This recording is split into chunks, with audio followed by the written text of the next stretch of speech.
Yang pertama, ibu negara Malaysia. Kuala Lumpur. Yeah. Kuala Lumpur. Kuala Lumpur. Negara Malaysia Putrajaya. Salah. Kuala Lumpur. Gunung tertinggi di Malaysia. Gunung Kinabalu. Sorry. Kota Kinabalu. Gunung Kinabalu. Gunung Kinabalu, sorry. Asal. Gunung Kinabalu. Apakah mata wang Malaysia? Alamak. Ringgit. Mata wang Malaysia ringgit. Ringgit Malaysia. Strong currency.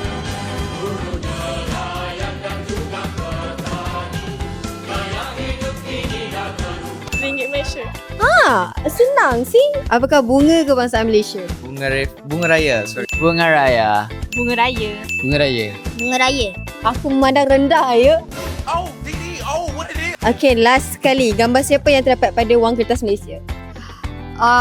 Alamak. Tak ingat dan tak tahu.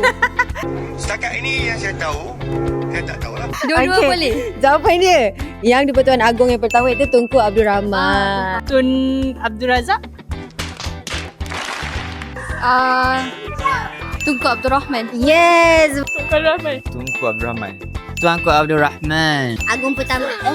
Aku pertama. Pandai.